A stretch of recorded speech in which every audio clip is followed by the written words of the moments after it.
Hi, ഞാൻ ബൽഗീസ്, career clarity മെൻറ്ററാണ്.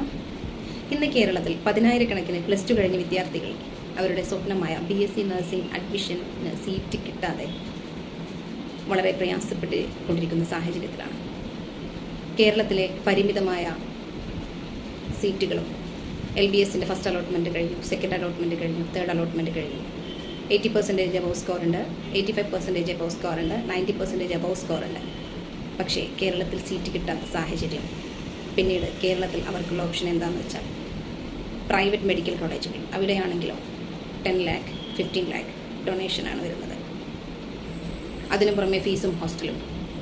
അത്തരത്തിലുള്ള സാഹചര്യത്തിൽ കേരളത്തിന് തൊട്ടടുത്തുള്ള സ്റ്റേറ്റുകളായ കർണാടക, തമിഴ്നാട്, ആന്ധ്രാപ്രദേശ് ഇവിടങ്ങളിൽ എല്ലാവിധ അപ്രൂവലോട് കൂടിയുള്ള നഴ്സിംഗ് കോളേജ് അതുപോലെ മെഡിക്കൽ കോളേജുകളിലും സീറ്റ് ഉറപ്പാക്കുക, അല്ലെങ്കിൽ അവർക്ക് അഡ്മിഷൻ എടുക്കുന്നതിന് വേണ്ടിയിട്ടുള്ള എല്ലാവിധ ഗൈഡൻസും പ്രൊവൈഡ് ചെയ്യുക എന്നതാണ് എൻ്റെ എയിം എന്ന് പറയുന്നത്.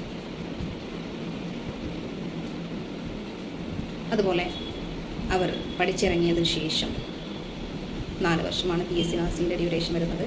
അതിനുശേഷം അവർക്ക് പ്ലേസ്മെൻറ്റ് അസിസ്റ്റൻസും നൽകുന്ന കോളേജുകളിലേക്കുള്ള അഡ്മിഷൻ ഗൈഡൻസാണ് ഞാൻ പ്രൊവൈഡ് ചെയ്യുന്നത്.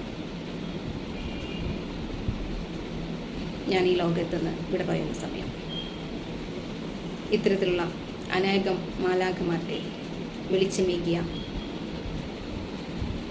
ആ ഒരു സംതൃപ്തിയോടെ ആയിരിക്കണം അവസാനം മടങ്ങുന്നതിന്.